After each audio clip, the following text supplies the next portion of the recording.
Es un honor presentar a un estudiante, no estudiante, licenciado, Mateo Mauri,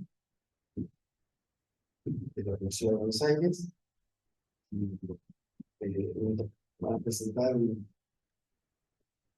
descripción, ¿no? Eh, Estás haciendo doctorado, ¿no?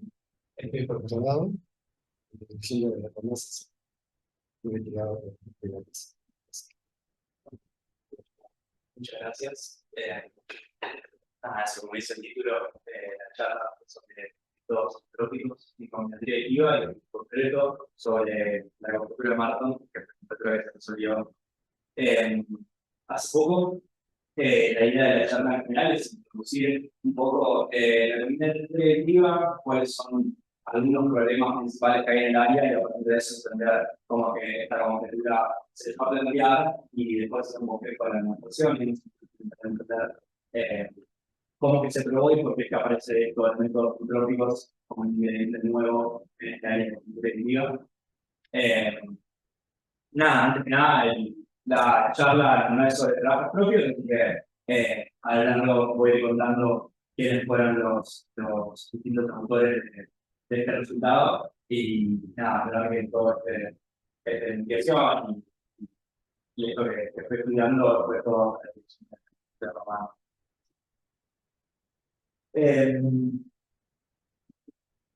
Bueno, lo primero es qué es la combinatoria adictiva. La combinatoria adictiva en general, una forma moderna de entenderla es, lo que dice ahí es el área que interesaba en estudiar estructuras algebraicas pero aproximadas. Es decir, uno puede agarrar un grupo, un anillo, un cuerpo o tipos de funciones como polinomios, intentar entender cómo se comportan objetos que aditivamente comparten propiedades en estas estructuras con relación a las estructuras finales. En concreto, por ejemplo, puedo tener un polinomio que cumple ciertas propiedades adjetivas, que puedo ver una función que cumple las mismas propiedades adjetivas, yo quiero ver si funciona, se correlaciona con un polinomio, o qué tipo de resultados puedo dar para relacionar estas funciones que comparten propiedades con las funciones estructuradas finales.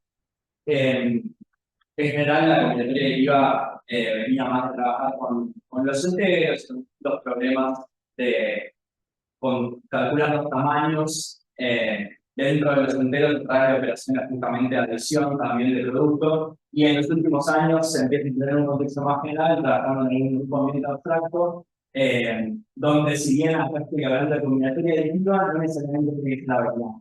En todo el contexto de Mixar va a ser todo abeliano, pero hoy en día la combinatoria additiva trabaja en general en grupos bastante abstractos.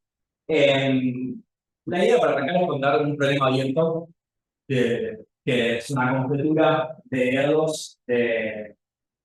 La referencia que tengo oficial es del 79, pero es un problema que estaba antes. Y para eso lo que tengo que hablar primero es métricas. Voy a estar pensando en una proyección aritmética de longitud K por intervalo D. Es una tira de números donde parto de un elemento A, le sumo K, tengo A más K, A más D, A más 2D, A más 3D, A más 4D, así hasta A más K menos 1 por D. Es una progresión aritmética de longitud K, intervalo D. Y esta conjetura de dedos lo que dice es que si agarras un conjunto de los enteros que sea muy grande, donde muy grande estoy pensando que es agarrar tu conjunto, calcular los inversos de todos los elementos que tengas, sumarlos. Si tú que te divierte, estoy pensando que es grande. Tengo una hipótesis de grande, entonces yo espero que mi conjunto tenga presiones aritméticas de longitud arbitraria y infinitas. Esta es una conjetura, como dije, está muy abierta. Creo que los avances más serios que recién están hechos para progresiones aritméticas de longitud 3, como veis, donde tienes resultados bastante fuertes.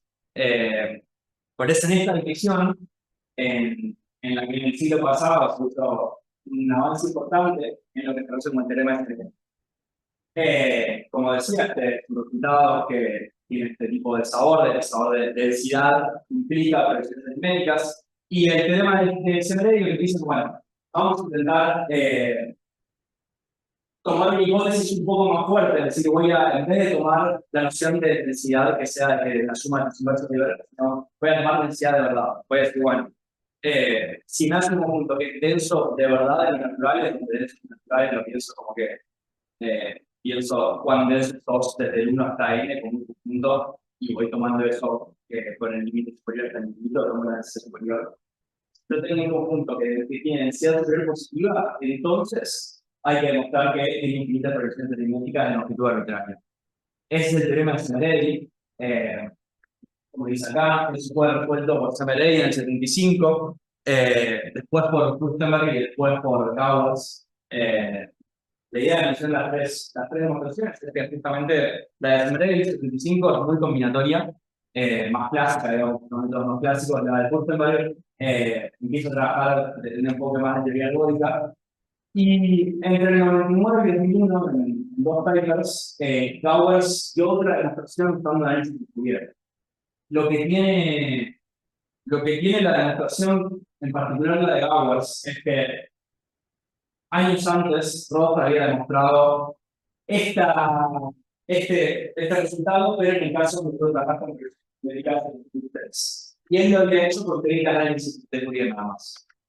Eso tiene un problema, que es que el análisis de Fourier te decía muy bien cómo trabajar con proyecciones de multitud 3, pero si quería proyecciones un poco más largas, de repente las métodos no funcionaban, y es por eso que el análisis resultados yendo por otros caminos. Pero ahora intenta tener de vuelta estas ideas.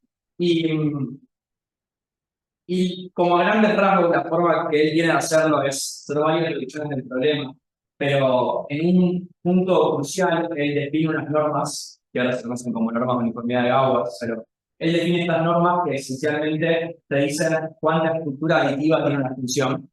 Y lo que él ve es que los polinomios tenían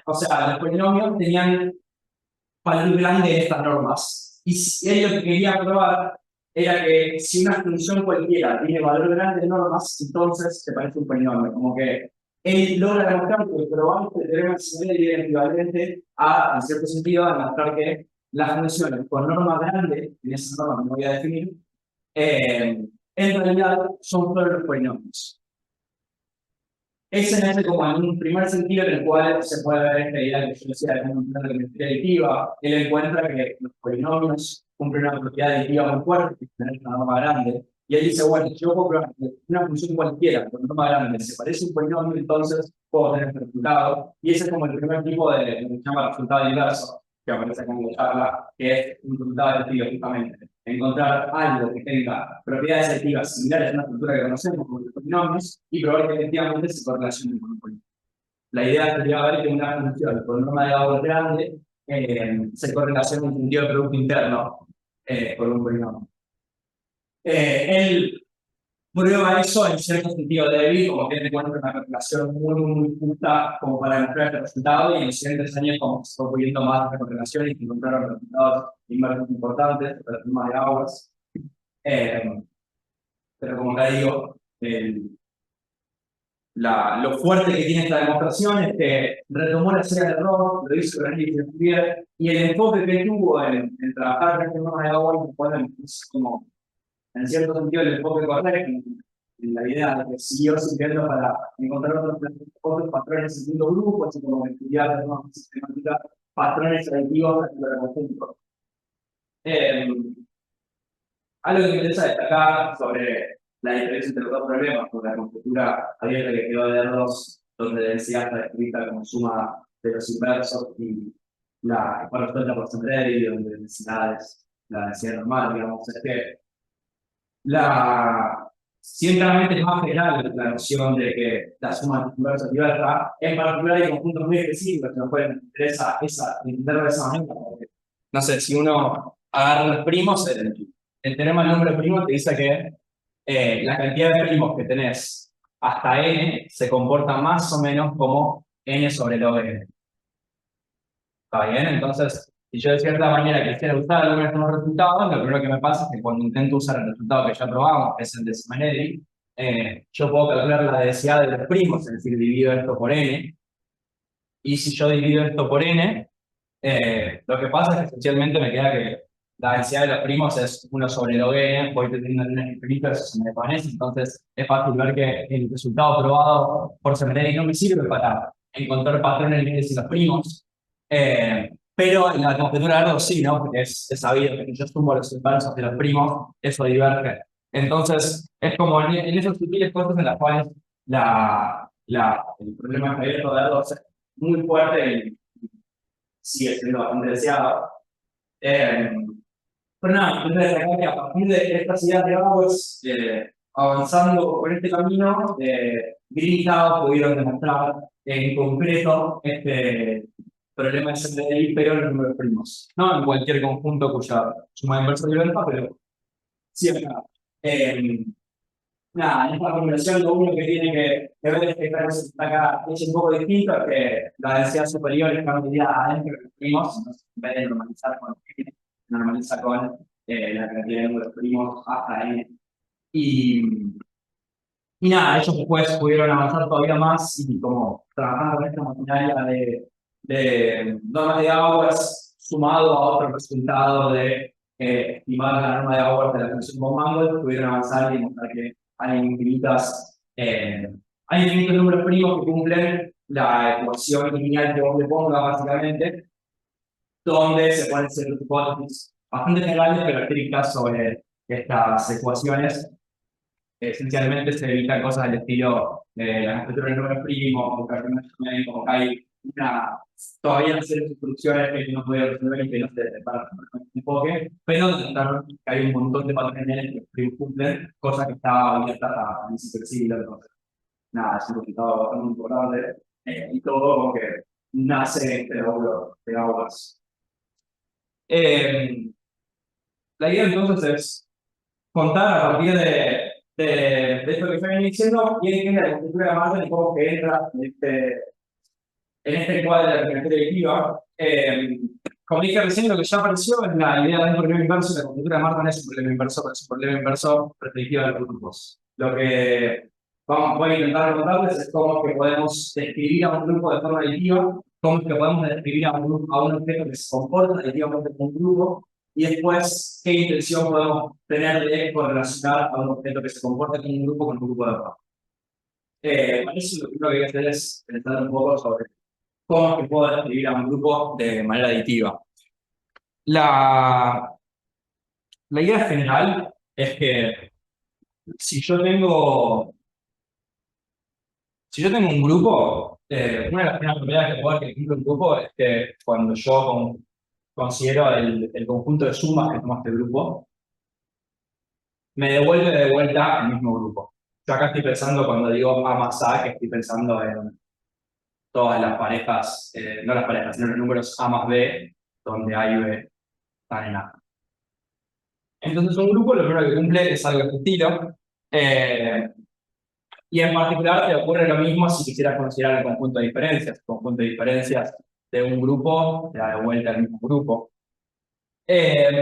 Algo que se implica claramente de esto es que cuando estoy trabajando con un grupo, en realidad el tamaño del conjunto de sumas es el mismo que el conjunto original y el tamaño del conjunto de diferencias es el mismo que el conjunto original.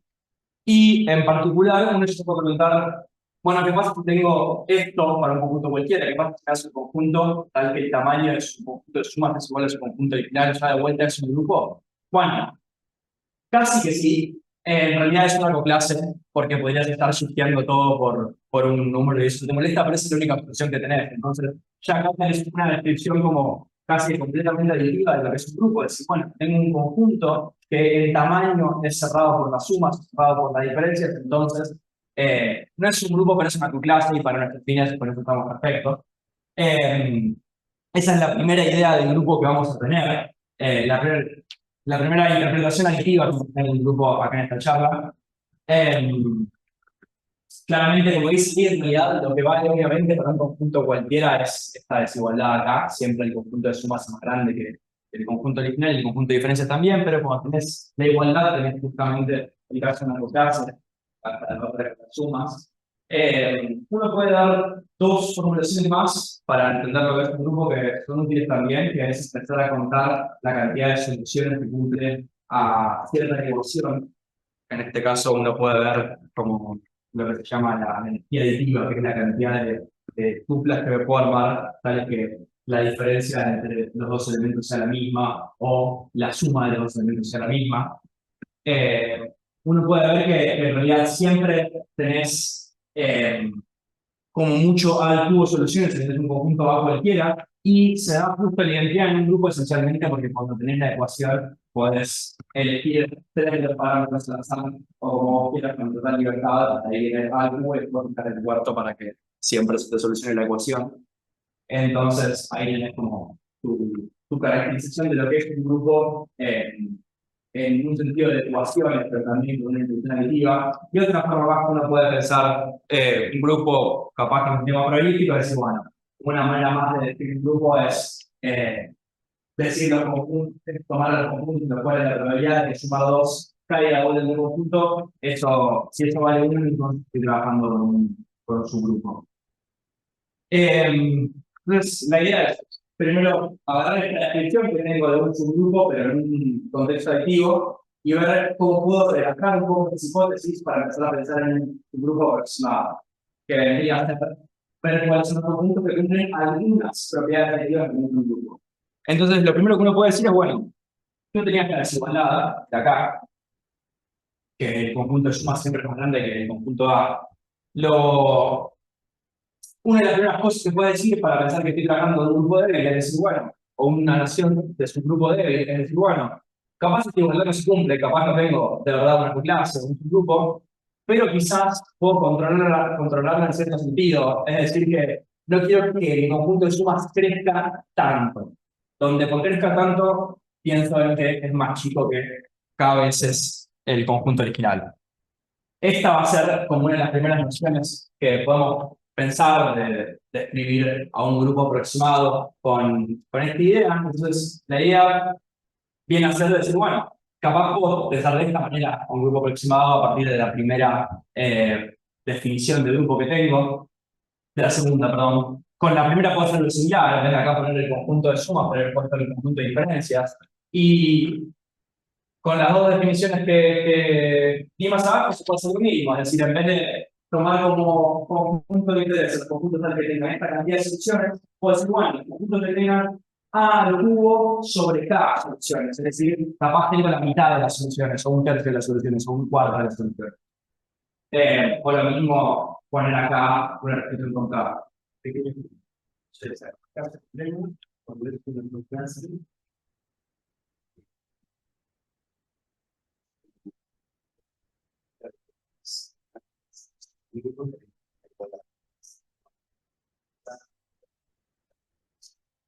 Tiene fácil tener que explicar sobre lo que es.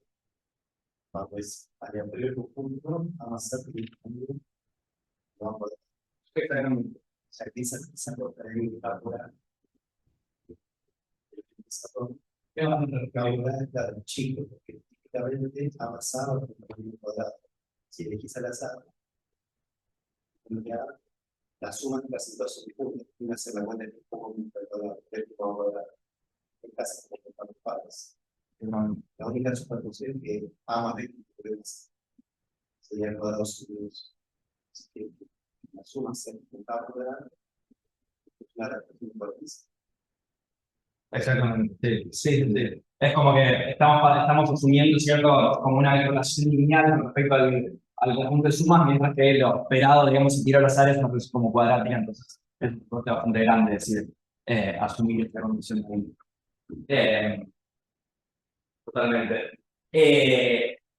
Lo primero que queríamos entonces ahora es, yo quiero agarrar uno de estos afirmaciones como definición. Yo siento que quiero que me gustaría tener algún tipo de equivalencia.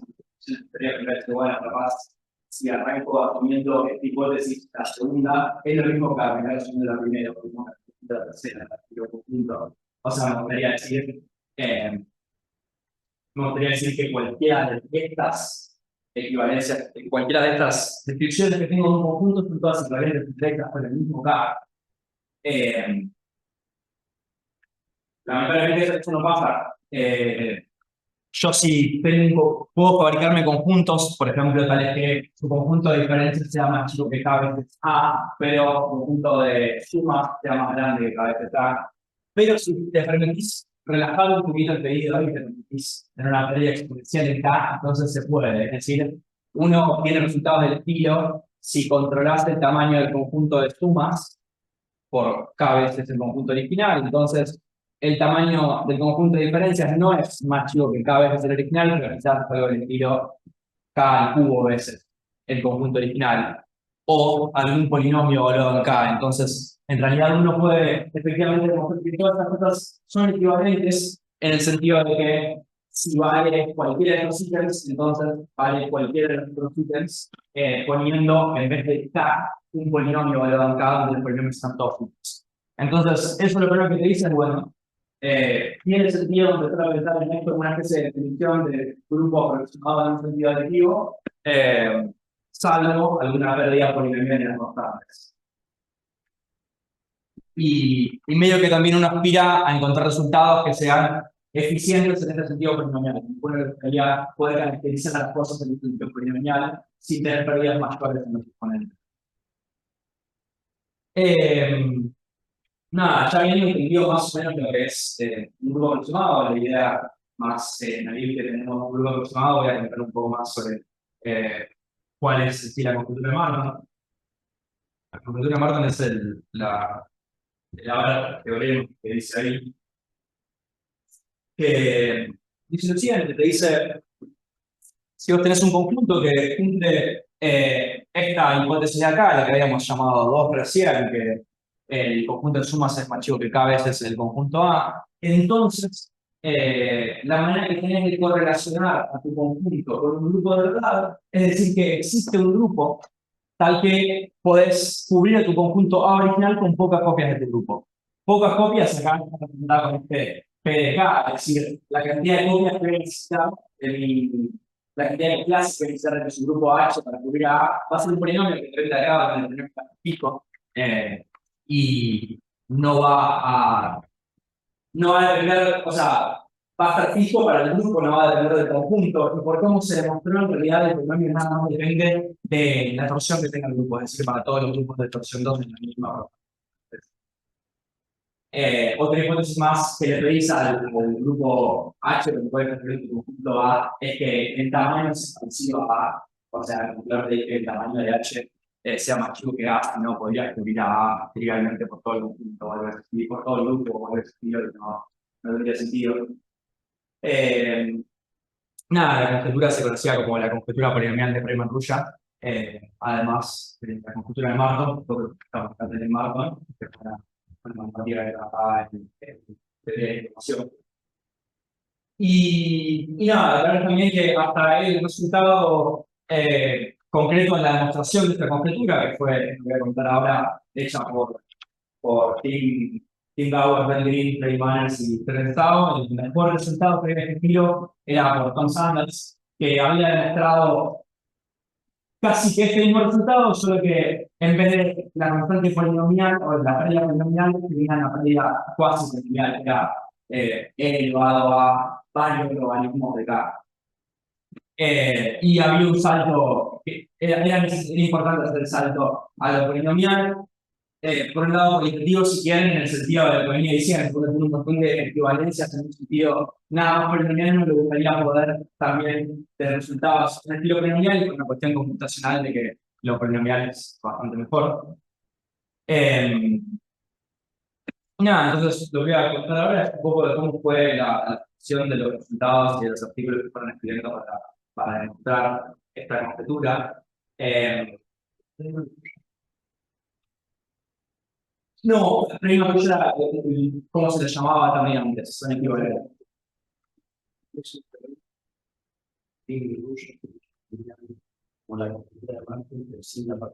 Hay un resultado de Frey.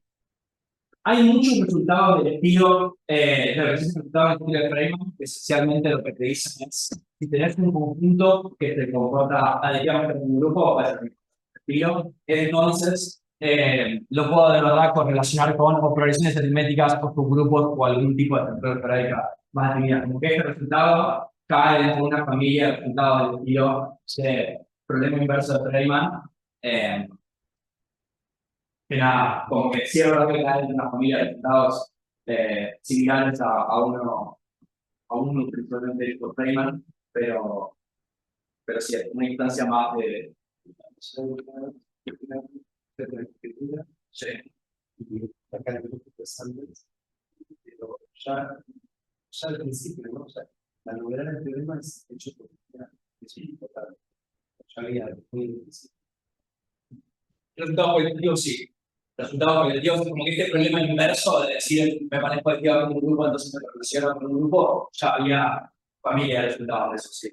Y no es que totalmente la novedad no es por relacionarlos, sino la novedad es mejorar los costos.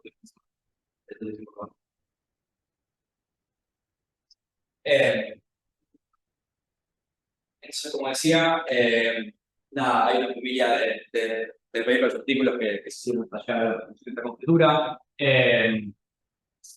Tao escribe con su libro de aire combinatorics en 2010, saca este paper, Balanced Theory for Determined Entropy, en el cual él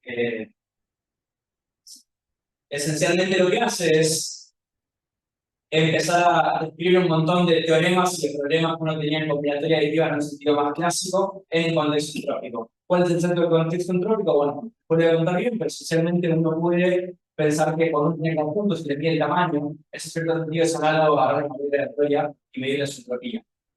Entonces, cuando uno se hace preguntas sobre conjuntos y suma de conjuntos, tamaño de suma de conjuntos, uno puede pensar en preguntas sobre variables aleatorias, suma de variables aleatorias y la entropía de esas sumas. Entonces, lo que hace en ese artículo es, como en cierto sentido, un artículo en el cual no prueba ningún resultado que se estaba buscando, sino que simplemente dice, bueno, voy a denunciar estos teoremas que tenemos probados, voy a denunciar de forma análoga en un contexto de entropía y lo voy a probar usando nada más técnicas de entropía y de variables aleatorias. Eso como que veo que quedó ahí encajonado y recién después en el 2023, en este paper que se llama Green Manners, ellos prueban varios resultados, tienen un contexto entrópico, pero de terminación aditiva, en particular prueban algunos resultados del estilo de Feynman, como comentaba cierto man, pero en los enteros. Y además, lo que hace importante con respecto a la conjetura de Markov es que demuestran como una versión más chiquitita de la conjetura de Markov. Ellos dicen, bueno, no puedo probar la conjetura de Markov si me pones un K cualquiera, si acotás el tamaño del conjunto de sumas por K veces el conjunto A, pero si el K es muy chiquito, en realidad si es como, lo pienso como un epsilon, entonces ahí sí podemos mostrarle que lo demuestran son dos técnicas de entropía. Ellos renuncian al problema. A través de la entropía, y usando técnicas entrópicas, pueden demostrar este caso más chiquito de la conjetura de Markov. Unos meses después, los dos son de 2023, unos meses después se suma Gowers y terminan de probar la conjetura general, si por ejemplo cualquiera demuestra el resultado. En particular en este paper lo hacen para grupos de torsión 2. Más específicamente trabajan en F2 a la N, es decir, agarran espacio vectorial de insostenibilidad sobre el cuerpo F2. Y ellos ahí dicen, no es, si bien en un paso crucial se utiliza el caso de dos torsiones, ellos dicen ahí que lo pueden generalizar medio rápido a cualquier torsión en general y lo hacen al año siguiente. De verdad, sí, quizás muchísima dificultad, pero sí ha habido varias oportunidades de notación y de reescritura que había que hacer para llegar a ese caso. No es arbitrario que no se mencione F2, siempre o en un espacio vectorial de dimensión finita sobre un cuerpo finito. Es como una costumbre medio habitual en combinación aditiva, muchas veces tienen problemas que se interesan resolver los enteros y como medio que pasa entre medio de resolver los enteros intentan ver si es que en espacios vectoriales sale más fácil. Generalmente, por dos cosas, el uso de la torsión siempre es útil y tenés mucho álgebra lineal para utilizar, sumado al hecho de que tenés una como gran familia de subgrupos no triviales, mientras que en los enteros es como que muy caracterizado por grupos de demasiada estructura. En cambio, en el espacio vectorial tenés muchos grupos finitos distintos, muchos grupos finitos distintos.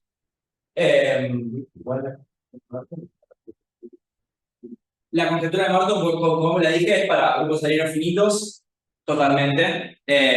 Pero hay ciertos resultados en los enteros que te interesaría poder emplear, como preguntabas vos, de un sabor del resultado inverso de Feynman, en el sentido de que, bueno, tu conjunto en los enteros, en cierto sentido, parece un grupo, entonces sería ahí ver qué significa correlación con un subgrupo, pero sí. por cómo está todo dicho acá, es para grupos finitos, y en particular, bueno, sí lo hace para abelianos. La parte no abeliana queda como bastante todo esto. Habiendo dicho todo eso, la idea es dar un bosquejo a la exposición ahora. Primero, toda esta hipótesis que estuve diciendo varias veces de que el conjunto de sumas está acotado por cada vez del conjunto A original, se puede pensar como que la constante de duplicación está acotada por K, donde por constante de duplicación defino el tamaño del conjunto de suma dividido el tamaño de A, como literalmente cuántos irán en conjunto con la operación de tomar el conjunto de suma. Está este resultado, otro resultado de Feynman, que ya se sabía, como dice el 23, que es que si uno toma la constante de duplicación chiquita, bueno, de chiquita más que de 3 medios, entonces medio que el resultado ya lo tenés probado. Si tenés una constante de duplicación chiquita, entonces puedes descubrir el conjunto con varias subclases. Es un resultado de que Peter probaron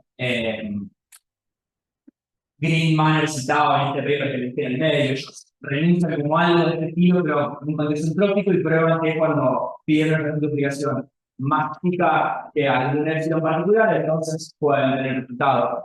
Pero en realidad, bueno, uno tenía este resultado ya previo, y además uno tiene combinación directiva otra cosa, que es la distancia de ruta, que es una noción bastante útil para trabajar con conjuntos. Particular definía así, es el logaritmo del conjunto de diferencias dividido en las raíces cuadradas de los tamaños de los conjuntos, es una especie de promedio logarítmico del tamaño de los conjuntos. Esto no es una distancia, o sea, tiene varios problemas. Uno puede estar, un conjunto contra sí mismo no tiene por qué tener distancia cero, un conjunto puede estar en distancia cero de otro conjunto, no hace una medida, pero sí cumplir la desigualdad triangular, sí es siempre positiva y cumple la desigualdad triangular, el logaritmo, digamos, que el es logarítmico. Y la desigualdad triangular se usa un montón y es muy útil. Esencialmente te está diciendo, en cierto sentido, cuántas copias necesitas un conjunto para cubrir al otro. Con esto en la mano, con la distancia rusa y haciendo, usando ciertas teoremas de lleva más clases de línea, se puede realizar de esta manera. La conjetura de Marco uno puede decir, bueno, si tengo un conjunto A, tal vez con tanto que es chiquita, entonces siempre tiene que tener un subgrupo H, tal que la distancia de H sea más que esto. O sea, la conclusión de poder cubrir a A con pocas clases de un subgrupo, la estamos midiendo de esta manera. Dicho así, nada más como que tiene una interpretación un poco más linda, es como que dice positiva, ¿verdad? Esta galaxia diciendo que los grupos son densos en el espacio de chica. Pero además, pensando que uno también tenía el problema resuelto cuando la distancia de ubicación es muy chiquita, cuando la ubicación es muy chiquita, viendo así y pensando también en la distancia en la desigualdad triangular, como que te dan ganas de hacer un resultado de inducción, como se te ocurre que decís, bueno, si parto de un conjunto que tiene una constante de duplicación más que K, entonces me gustaría poner que siempre me pueda dar otro conjunto A', donde la distancia la disminuye de cierta manera, pero manteniendo la prima cerca del conjunto A original. Como que si puedo mostrar que siempre que vamos a hacer un conjunto A, con constante de duplicación más que K, yo no puedo meter una prima de cerquita de A, pero que le puedo disminuir efectivamente ese constante de duplicación. Entonces, uno puede agarrar, si te demostrase esto, que no te he demostrado ahora, que puedo agarrar, hacer una inducción más o menos sencilla y crear resultados empíricos. Entonces, como función de toda esta materia, tenemos una estrategia más o menos razonable para demostrar el teorema y como bastante intuitiva. La idea entonces es decir, bueno, ¿qué estrategias puedo tener yo para partir de un conjunto A y construirme siempre un conjunto A'? La idea es jugar un poco con algunos conjuntos básicos. Lo primero que yo puedo agarrar es, como conjuntos sencillos, digamos, que yo quiero cubrir con una clase, es decir, bueno, veamos qué pasa si me agarro adentro de un grupo ambiente, o sea, pido un grupo ambiente G, me agarro un subgrupo particular H y me considero un subconjunto acá A que sea 1 sobre K denso en H. ¿Está bien? Antes que nada, a partir de esta parte, a partir de este momento en la charla así más de bosquejo, de la ecuación, voy a estar siempre trabajando en F2 a la N, si en cuanto reemplazo sumas por restas o hago cosas de este estilo, por una cuestión de simplicidad, muy a mantener acá. Entonces lo que digo es, si yo me hago un conjunto A que sea denso en mi conjunto H, quiero alguna manera de decir, bueno, ¿cómo me podría construir un conjunto A' que se quita de A en esta distancia de rulla, pero que su constante de duplicación se distribuya? Bueno, lo que pasa es que, como decía Román antes, si yo tengo este conjunto A tomado medio al azar, un conjunto denso cualquiera, yo esperaría que cuando tomo el conjunto de sumas, como que esas sumas no tengan demasiada cancelación, especialmente el conjunto de sumas sea tan grande como todas las formas de elegir dos elementos del conjunto de A. Que eso esencialmente es como una especie de el tamaño de A al cuadrado. Y si estaba tomando un conjunto denso dentro de mi subgrupo H, eso es esencialmente eh, el tamaño que tengo al cuadrado. Por lo general, si tu K no era extremadamente grande, esto rápido te va a llenar todo el conjunto, porque básicamente el conjunto de sumas está creciendo al cuadrado y vas a tener que tener todo tu subgrupo H, tu espacio H, estamos en el 2 a la N. Entonces lo que te pasa cuando tomas un conjunto medio de la Z es que lo que esperás es que tomar A más A ya te llene todo el espacio H. Entonces podrías pensar a tu primer forma de fabricar un conjunto A', cómo tomar A más A.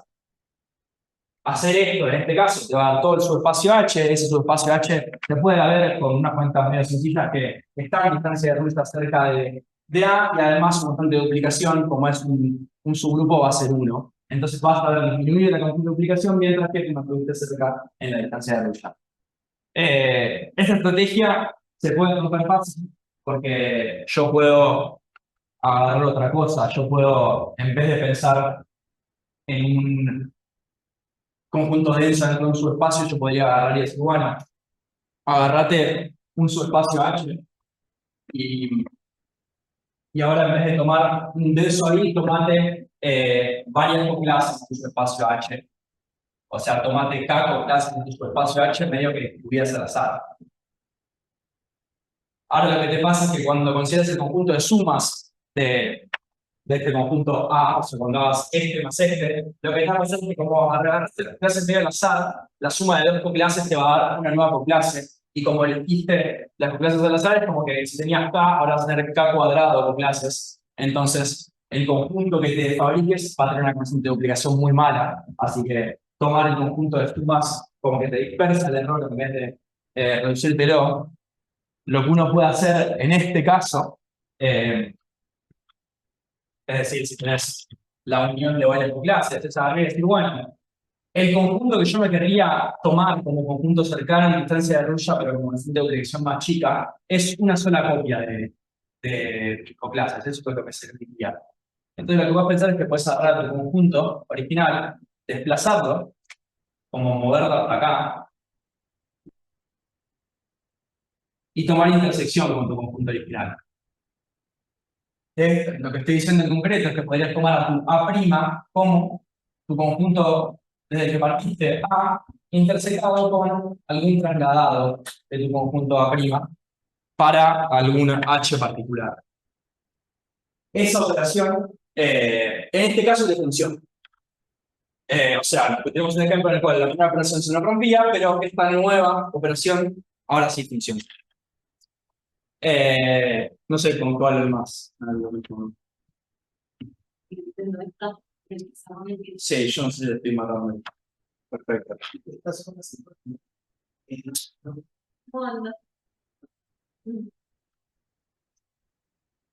Y entonces nada, como que hasta acá lo que hicimos fue decir, bueno, para construir una sola prima, tengo dos estrategias tentativas. Uno puede armarse un tercer ejemplo que rompa todo esto. Uno puede agarrarse como una mezcla de estos dos ejemplos, que decir, en vez de agarrarme K clases, me agarro K conjuntos densos distintos en coclases. Si uno trabaja con ese ejemplo, se te va a romper esta idea y se te va a romper esta otra, ninguna te serviría bien. Pero si haces una seguida de la otra, eso te funciona. No importa cuál es primero y cuál es después. Y eso como que le daba a tener resultados de decir, bueno, quizás pueda demostrar que estas estrategias, una combinación de estrategias siempre funciona para llegar a construir mi conjunto de A' que quiero, y a partir de ahí demostrar el resultado. Hay como una intuición más que te afirma esto, que es la siguiente. Si vos estás trabajando en el producto de dos grupos, o sea, si yo estoy acá, tomo un conjunto A cualquiera acá, yo puedo pensar en tomar la proyección a puntos P2, si quieren, acá tendría pi de A, y puedo pensar en las fibras de esta función, donde, no sé, una fibra cualquiera sería esta fibra menos 1 de algún chaboncito H. Y a mí me gustaría tener algún resultado del estilo constante de duplicación de A se parece, en cierto sentido, a la constante de la proyección de A por la constante de duplicación de la fibra. No sé cuándo sería ahí, pero es literalmente arriba lo que yo querría por tener un resultado de este estilo, porque si yo tengo un resultado de este estilo, cuando yo lo aplique concretamente al morfismo sumar, lo que uno obtiene es lo siguiente. Uno obtiene que si uno está trabajando en G por G, y uno acá tiene el conjunto A por A, donde A es un conjunto de G, entonces la proyección, no la proyección, sino el morfismo sumar, donde por morfismo sumar me estoy refiriendo a que pide XY, está definida como X más Y. Aplicarle el morfismo a este conjunto literalmente te da A más A, que es la primera de las estrategias que yo he acá. Mientras que la fibra no es literalmente la segunda estrategia, pero a través de la transformación lineal uno puede demostrar que la fibra de este morfismo es esencialmente equivalente a una intersección A más H. ¿Y qué es lo que pasa? Si uno tiene un resultado de este estilo, de que la constante de duplicación del conjunto, como que se factoriza la constante de duplicación de la imagen por la constante de duplicación de la fibra, uno acá tendría que la constante de duplicación de A por A, que fácilmente se puede ver que es la constante de duplicación de A por el cuadrado, uno podría decir que eso se tiene que parecer a la constante de duplicación de A más A multiplicado por la constante de duplicación de alguna fibra genérica, donde en particular en este caso se va a ver como esta cosa.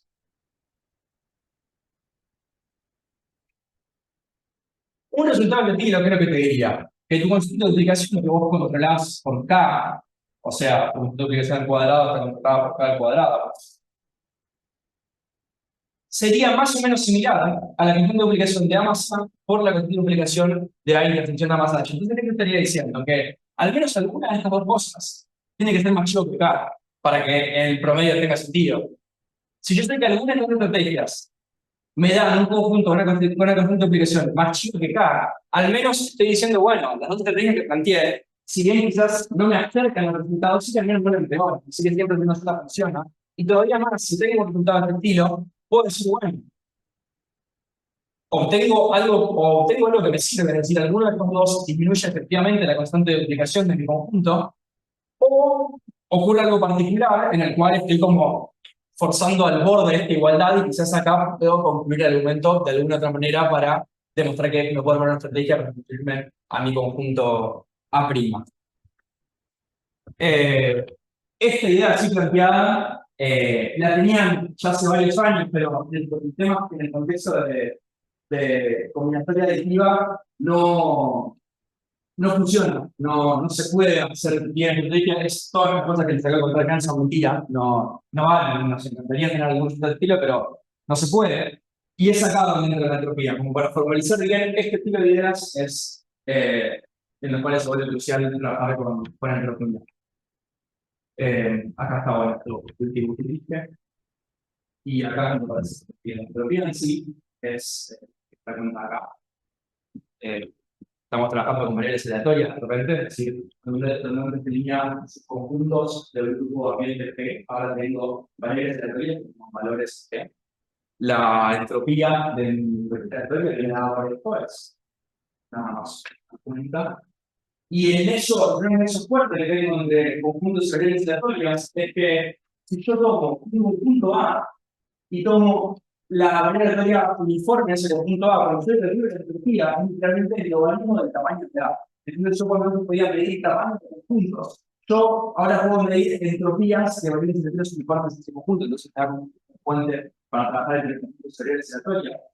Además, si yo quiero pensar en las variables aleatorias como una generalización de un conjunto, una especie de multiconjunto, yo tengo otras propiedades que me empiezan a medir la energía del conjunto, o cuando yo sumo dos variables aleatorias, que son uniformes en un conjunto, me empieza a medir también cuál es la cantidad de repeticiones que hay que se suma, como que de repente, nada, la idea de este conjunto claramente tiene más relacionamiento que otro conjunto. Pero en lo concreto, como que uno también puede agarrar estas ideas que venía definiendo en la teoría, como que están en uso y puede dar análogos entrópicos, que decir, bueno, antes tenía el logaritmo de el tamaño de un conjunto menos el otro, dividido en las raíces del tamaño. Entonces digo, esta pregunta de acá es como que, nada, tomé lo multiplicativo por aditivo. Y esta distancia dada así también te cumple la desigualdad triangular que teníamos en el contexto clásico. Entonces, como te cumple la desigualdad triangular, si el mismo puede hacer el mismo que la demostración que habíamos hecho recién, pero reformulando toda la entropía, donde uno ponía conjuntos, unos variables aleatorias, y efectivamente es en el contexto entrópico donde tenemos una desigualdad muy importante asociada a esta idea, que es este lema que está escrito acá, que se conoce como la identidad del privado.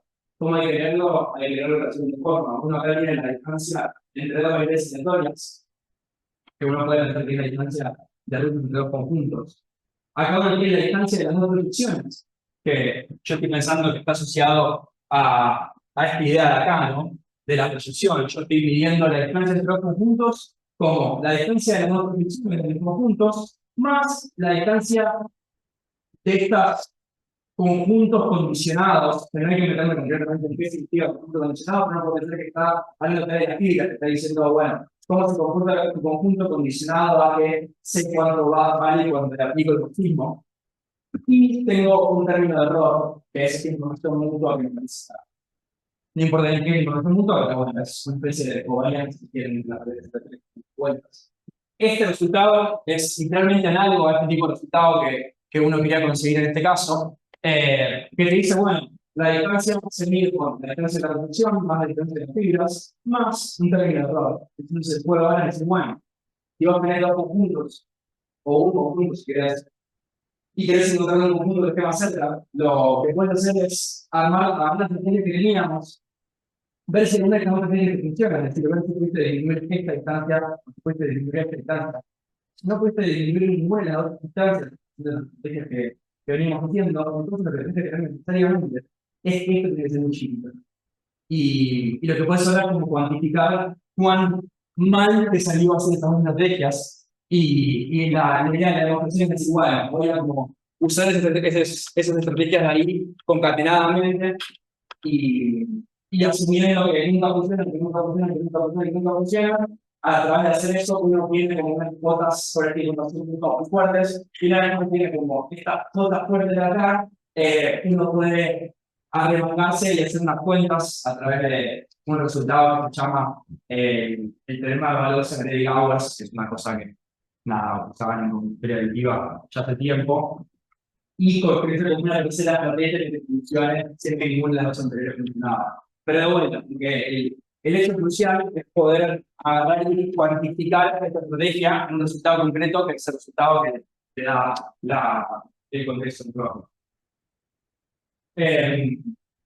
Nada, como acá dice, las cosas que estoy dejando de lado, pero qué pues cómo uno concluye el argumento, un problema de valores digamos, y cómo uno usa exactamente la torsión que yo dije que nunca pero no.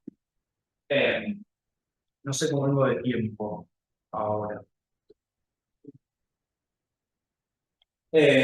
Nada, hay algunas aplicaciones particulares que se pueden dar, pero ante este teorema que puedo contar, pero no es necesario guiarme, no sé. Sí, ok. Bueno, la aplicación de esto directamente uno resultado a los enteros para una aplicación del, del teorema. Uno tiene este resultado en los enteros que nada, si uno agarra un conjunto de los enteros, una conjunto de aplicación chica, uno puede hacer un momento proyectando a este 2 a la n y recuperar un resultado más o menos del estilo de Freeman, donde uno se puede construir un conjunto a prima, donde el tamaño es acá el tal porque falta multiplicarlo por el grande A. Lo que uno se construye es un conjunto grande adentro de A, tal que su dimensión no es muy grande. Es decir, que no se está haciendo mucho en cualquier dirección, sino que medio que lo tenés contenido dentro de una especie de subespacio grande. De vuelta, similar, que está teniendo un conjunto con la conjunto de creación chica, que tiene adentro un conjunto muy denso que no crezca mucho en dimensión. Hay conjeturas abiertas más fuertes sobre los enteros que están muy abiertas, a las cuales estos métodos propios no llegan a alcanzar. Como otro resultado lindo está este, que te habla sobre cómo crece el conjunto de sumas del conjunto de productos de un conjunto particular. Acá cuando escribo M plural, lo que estoy pensando es A más A más A más A más A, y M veces, estoy pensando en el dilatado, como en la suma y la A veces. Y cuando pienso en A a la M, lo que estoy pensando es el producto A por A, A por A, A por A. Y lo que está diciendo esto es que si uno considera el tamaño del conjunto de sumas al conjunto de productos, siempre uno tiene que crecer. Lo que está diciendo es que no puedes mantener chiquitos al mismo tiempo el conjunto de sumas y el conjunto de productos. Y nada, ahí se postura de los que la función está y en la tercera aplicación que está acá, que es la más importante, pero como no expliqué concretamente qué son las normas de Auer, no hay excusa, pero la tercera aplicación, que es una de las motivaciones más grandes que tenían Krieg, Auer, necesitaba para el resultado, que a partir de la conjetura de Markov uno puede tener estimaciones polinomiales del teorema inverso de Auer. Es decir, uno puede trabajar en normas, las normas de Auer pues variantes, y uno obtiene el resultado que dice, bueno, tengo una función con norma de Auer grande, entonces el producto interno entre su función y esto que uno tiene que hacer con un polinomio es concretamente la fase polinomial, es e elevado a un polinomio. Nada, la correlación entre tu función y el mismo polinomio tiene que ser grande, donde este grande es algo que le tiene que multiplicar. Este es el tipo de resultados que Auer necesitaba para ver el teorema de Semerelli. Si Auer tenía resultados de este estilo, como que uno, no sé, en una charla de los dos puede contar cómo a partir de este resultado uno obtiene el resultado de Semerelli, lo que uno necesitaría para magnitud 4, claro, o sea, el problema que tengo acá es que dice U3, es la norma 3 de Auer.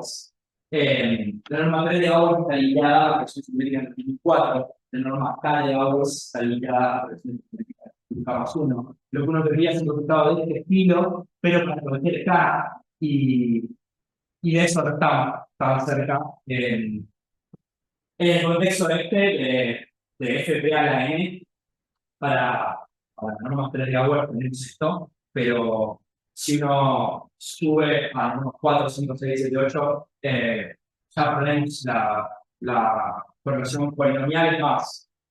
Creo que hoy en día son como dobles exponenciales, como estaba bastante lejos de ser polinomial.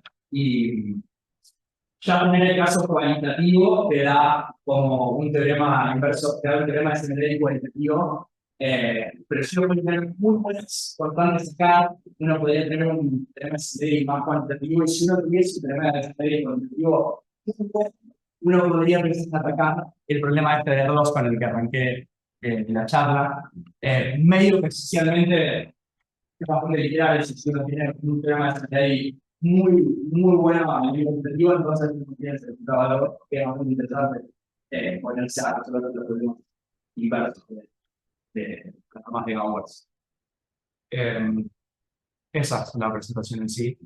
Muchas gracias por escuchar.